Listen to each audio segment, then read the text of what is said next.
Hello everyone, good morning and जय हिंद। मैं विवेक, आप सभी का स्वागत करता हूं Exampur defence warrior YouTube channel पे। कैसे आप सभी लोग? बढ़िया।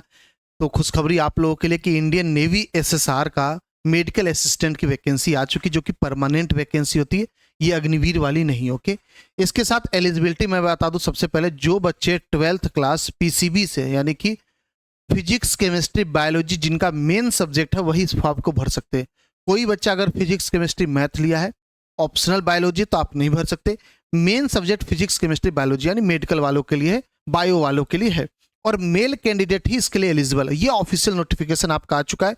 इसका फॉर्म 7 तारीख से स्टार्ट हो जाएगा। 7 सितंबर से 17 सितंबर तक फॉर्म भरा जाएगा। इन्फॉर्मेशन देख लेते हैं। तो सबसे पहला चीज, एप्लीकेशन डेट, यानी आपका फॉर्म कब से भरा जाएगा। तो 7 सितंबर से लेकर 17 सितंबर तक आपका फॉर्म भरा जाएगा।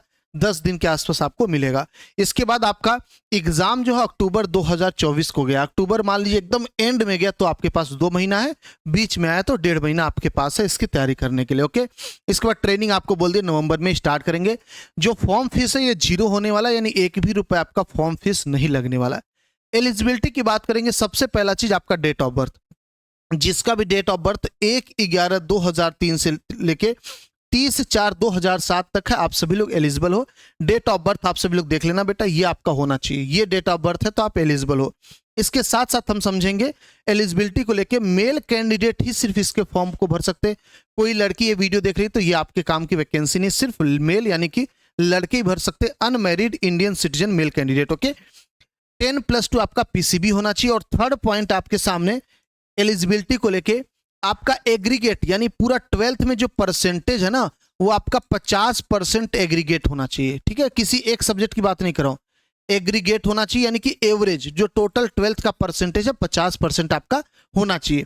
इंडिविजुअल सब्जेक्ट की बात करेंगे, फिजिक्स केमिस्ट्री बायोलॉजी की, इन लोगों में इंडिविजुअल 40% कम से कम होने चाहिए। इससे ज्यादा तो चलेगा, इससे कम नहीं चलेगा। ओके, यानी आपको फिजिक्स में 40% होने चाहिए, केमिस्ट्री में 40 होना चाहिए, बायोलॉजी में 40 होना चाहिए, और साथ ही साथ टोटल ओवरऑल 50% होना चाहिए, इवन इंक्लूडिंग इंग्लिश। ठीक है, इंग्लिश मतलब जो भी सब्जेक्ट आपके, सब में 40% होने चाहिए। एवरेज सब इंडिविजुअल, और एवरेज यानी पूरे 12 का परसेंटेज 50% रहना चाहिए। ये आपकी एलिजिबिलिटी हुई। सबसे पहले चीज मेल कैंडिडेट बेटा, अनमैरिड मेल कैंडिडेट। दूसरा चीज, जिनका 12th पीसीबी से वो भर सकते हैं। तीसरा एलिजिबिलिटी आपके सामने है कि फिजिक्स केमिस्ट्री बायोलॉजी इंग्लिश जितने भी सब्जेक्ट हैं उन सभी में इंडिविजुअल सभी सब्जेक्ट में 40% होना चाहिए, और एग्रीगेट आपका पूरे 12th का परसेंटेज 50% या उससे ज्यादा होना चाहिए। यहाँ पे पूरा सब कुछ मेंशन, नोटिस आप लोग देख सकते हैं। इसको मैं टेलीग्राम पे भी शेयर कर दूंगा, आप सभी लोग उसको पढ़ लेंगे। यहाँ लिखा अनमैरिड कैंडिडेट, आप सभी लोग अलाउ है इसके लिए। 10+2 examination math physics chemistry biology PCB from board. ठीक है, ये आपके पास government of India 50% marks aggregate and minimum 40% in each subject. सभी में, इंग्लिश में भी ना, पूरा कंप्लीट, सिर्फ फिजिक्स केमिस्ट्री बायोलॉजी की बात नहीं कर रही है। डेट ऑफ बर्थ को देखे, यहाँ पे सेक्शन लिखा है 1 नवंबर 2003 से लेकर 30 अप्रैल 2007 तक है। अब इसके बाद ये जो वैकेंसी है परमानेंट, ये अग्निवीर वाली नहीं। ओके, तो ये आपका पूरा कंप्लीट है। सिलेक्शन प्रोसेस पे आते हैं। देखिए, इसका सिलेक्शन प्रोसेस 2 स्टेप प्रोसेस है। इसका जो सिलेक्शन प्रोसेस है 2 स्टेप प्रोसेस है, स्टेज 1 स्टेज 2। स्टेज 1 में आपका क्या होगा, रिटेन होगा, और स्टेज 2 में आपका क्या होगा, ज्वाइनिंग होगी। अरे सर क्या बात कर, 2 स्टेज में रिटेन होगा, जैसे नेवी SSRMR होता नहीं, वैसा नहीं है। सुनिएगा पूरी बात। जैसे नेवी पहले करता था, जब आप फॉर्म भर देते हो, ऑनलाइन फॉर्म भरा जाएगा, एक भी पैसे नहीं लगेंगे। जब आप फॉर्म भर दोगे तो आपके अलग अलग स्टेट की वैकेंसी होती है, तो उस हिसाब से कटअप बनता है। तो जो आपका 12th पे परसेंटेज रहेगा ना, जो 12th में परसेंटेज आए, उसके बिहाफ पे एडमिट कार्ड आएगा स्टेज 2 के लिए। तो स्टेज 1 बेसिकली आपका कुछ नहीं, आपका फॉर्म भरना है। आप फॉर्म भर दोगे, आप जब फॉर्म भरोगे उसमें 12th का परसेंटेज मेंशन करोगे, ओरिजिनल असली वाला। गलत करोगे तो फिर रिजेक्ट हो जाएगा बाद में आगे चल के। तो अगर आप 12th का परसेंटेज लिख दिए, जैसे आपका 86%, 86%, तो आपके स्टेट का कट ऑफ निकलेगा कि कितना परसेंटेज गया है एडमिट कार्ड आने पे स्टेज 2 का।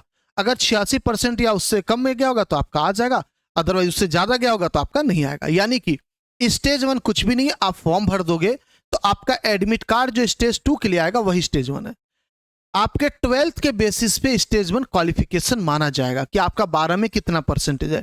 सभी स्टेट का अपना अलग अलग होता है, 90% से ज्यादा ही जाता है। ये मैं आपको पहले क्लियरफाई कर दो। ओके, स्टेज 2 जो है इसको आपको देना पड़ेगा। स्टेज 2 के अंदर आपका फिजिकल है, मेडिकल है, आपका रिटन है, और जो स्टेज 2 का नंबर होगा उसी पे आपका सिलेक्शन किया जाएगा। जो कट ऑफ बनेगा वो स्टेज 2 के नंबर पे बनेगा रिटन टेस्ट पे, ये 12th के परसेंटेज पे नहीं बनेगा। ओके, तो इसको थोड़ा समझते हैं। इसका जो सिलेक्शन प्रोसेस है मैं आपको यहाँ मेंशन कर देता हूँ। सबसे पहले आप सभी लोग ऑनलाइन फॉर्म भरोगे। क्या करोगे? ऑनलाइन फॉर्म भर दिया आपने।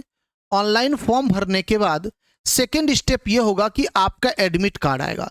अब यही आपका एडमिट कार्ड है, ये सबका नहीं आएगा। ये किसका आएगा? जिसका 12th में परसेंटेज ज्यादा रहेगा उस हिसाब से आएगा। स्टेज 1 कोई रिटन नहीं है। इसके बाद थर्ड पॉइंट आपका आ जाएगा स्टेज 2। स्टेज 2 इसके स्टेज 1 इसलिए बोलते क्योंकि ये लोग आपको वो करते, शॉर्ट लिस्ट करते। इसको बोलते हैं स्टेज 1 में short listing of candidate on behalf of on the based of 10+2 percentage. Okay, यानी 12 के जो परसेंटेज आएंगे आप उसके बिहाफ पे ये शॉर्ट लिस्ट करते, इसी को स्टेज 1 बोला जाता है। स्टेज 2 आपका होता है बेसिकली यहाँ पे आपका सबसे पहले पीएफटी होगा, डॉक्यूमेंट देखा जाएगा आपका, डॉक्यूमेंट वेरिफिकेशन, फिर आपका पीएफटी होगा, फिर आपका रिटन होगा और फिर आपका मेडिकल होगा। ये सारा चीज एक ही दिन में होगा। ये सारा चीज बेटा एक ही दिन में। ओके, सुबह से शाम तक ये आपका होगा। ये हमारा स्टेज 2 हो गया। और फिर उसके बाद आपका ज्वाइनिंग हो जाएगा। इसके बिहाफ पे आपका क्या आ जाएगा? रिजल्ट आने के बाद। तो ये आपका सिलेक्शन प्रोसेस है मेडिकल असिस्टेंट का। आप सभी लोग देख सकते हो यहाँ पूरा प्रॉपर तरीके से मेंशन है। स्टेज 1 का शॉर्ट लिस्टिंग, यानी आपको सेलेक्ट करेंगे वो स्टेज 2 के लिए। स्टेज 2 में क्या होगा? आपको पीएफटी, रिटन एग्जाम, मेडिकल, यही आपका। ओके, डॉक्यूमेंट वेरिफिकेशन भी आपका करते हैं सुबह सुबह जाते ही। अब फिजिकल फिटनेस टेस्ट यानी पीएफटी में क्या आपको 6.5 मिनट में 1600 मीटर दौड़ना, जो जनरली नेवी का होता वही है। 20 स्क्वाट यानी उठक बैठक मारना, 15 पुशअप और 15 बेंट नी मारना, ये आपका फिजिकल स्टैंडर्ड है।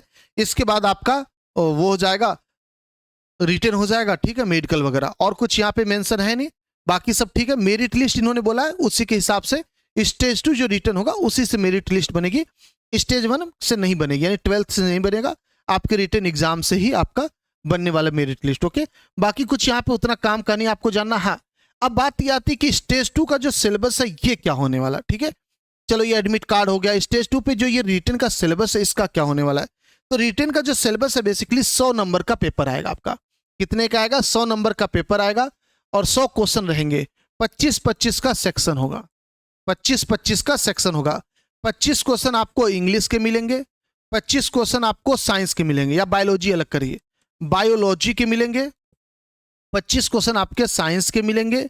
साइंस के अंदर मेजरली फिजिक्स 21-22 क्वेश्चन फिजिक्स ही आ जाएगा। ओके, और 25 क्वेश्चन आपका जीए, जनरल अवेयरनेस और रीजनिंग, इसके अंदर थोड़ा सा 2-3 क्वेश्चन डाल देते हैं। ओके, रीजनिंग 2-3 नहीं, कम से कम 5 क्वेश्चन। जनरल अवेयरनेस, रीजनिंग, ये आपका 25-25 का 4 सेक्शन होगा। जैसे आप नॉर्मल एसएसआर की देखते हो वैकेंसी ना, बस वहीं पे बायोलॉजी मैथ की जगह आ जाएगा, क्योंकि ये मेडिकल असिस्टेंट का। ओके, ये आपका सिलेबस है एग्जाम का। देख लेंगे आप सभी लोग। इंग्लिश 25 नंबर का, बायोलॉजी 25 नंबर का, साइंस 25 और 25 का जनरल अवेयरनेस। इसमें निगेटिव मार्किंग आपके एग्जाम में नहीं होती, ठीक है, निगेटिव मार्किंग आपकी नहीं होती है, याद रखेंगे चीज। मतलब 100 नंबर का पेपर है और इसका फाइनल कट ऑफ निकलेगा आपका स्टेट का इंडिविजुअल वैकेंसी के हिसाब से। टोटल वैकेंसी इन्होंने डिक्लेयर नहीं किया तो अभी मैं भी इस पे नहीं कुछ बोलूंगा, लेकिन कोशिश करूंगा कुछ इंफॉर्मेशन आ जाएगी तो आपको बताऊंगा। इसके साथ साथ एनसीसी वाले बच्चों के लिए बता दूं, एनसीसी वाले बच्चों का जो शॉर्ट लिस्टिंग होगा वो 12th के परसेंटेज पे नहीं होगा, उनको सीधे स्टेज 2 में बुलाया जाएगा। जो भी एनसीसी सी सर्टिफिकेट होल्डर है, चाहे किसी भी ग्रेड से, सी क्या, आप सभी को बुलाया जाएगा स्टेज 2 में, ठीक है। यहाँ पे पूरा मेंशन है, आप एनसीसी का अलग से कैटेगरी यहाँ पे दे रखा है। द ओरिजिनल डॉक्यूमेंट अपलोड, ठीक है, general instruction, candidate during online filling application, original marksheet, domicile, NCC certificate अगर आपके पास है, यहाँ पे भी मेंशन नहीं किया, बट हाँ एनसीसी वालों को डायरेक्टली आपको स्टेज 2 में बुलाया जाएगा, जैसा पहले होता था। ये बेसिकली सेम टू सेम पहले जैसे नेवी करता था वही आपका, और कुछ भी नहीं। ओके, सब कुछ यहाँ मेंशन, आप इसको आराम से पढ़ सकते बैठ के, मैं आपको इसको प्रोवाइड कर दूंगा। ओके, सिलेबस वगैरह सब कुछ इसके अंदर लिखा। आपका पेपर जो होगा बाइलिंगुअल होगा, हिंदी इंग्लिश दोनों का, ऑब्जेक्टिव टाइप होगा।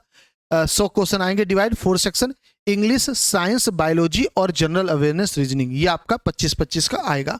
तो मेरे हिसाब से आप सभी लोग समझ गए होंगे कि क्या है पूरा सिलेबस। मैंने आपको बता दिया, मैंने आपको एलिजिबिलिटी बता दिया, आपको सिलेक्शन प्रोसेस बता दिया, पूरा कंप्लीट इन्फॉर्मेशन आप तक पहुंच गई होगी। अब अगर आप सभी लोग इंटरेस्टेड होगे तो बता देना, क्योंकि इसकी क्लासेस हम यूट्यूब पे तो चलाएंगे। आपको बस बायोलॉजी संभालना पड़ेगा। आपको यहाँ पे फिजिक्स मिल जाएगा, आपको यहाँ पे जीके मिल जाएगा, आपको यहाँ पे इंग्लिश मिल जाएगा, सब मिल जाएगा। आपको बायोलॉजी थोड़ा देखना पड़ेगा, हम कोशिश करेंगे बायोलॉजी की भी फैकल्टी आ जाए।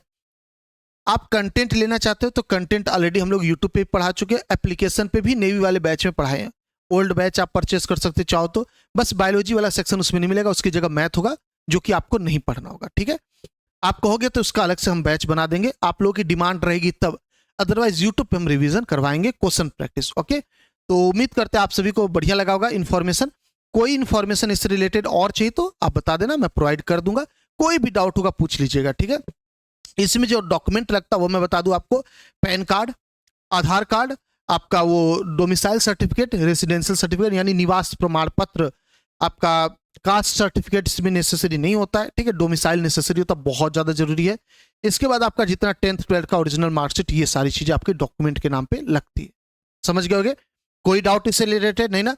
आपको एलिजिबिलिटी पता चल गई, डेट ऑफ बर्थ वगैरह सब कुछ पता चल गया, syllabus, form date, form fees पूरा कंप्लीट, कोई डाउट नहीं, कुछ होगा तो पूछ लीजिएगा। ओके, मिलते हैं। आप लोग अपना ख्याल रखेंगे, अपने घरों का ख्याल रखेंगे, हंसते रहेंगे, मुस्कुराते रहेंगे। जय हिंद, जय भारत, थैंक यू।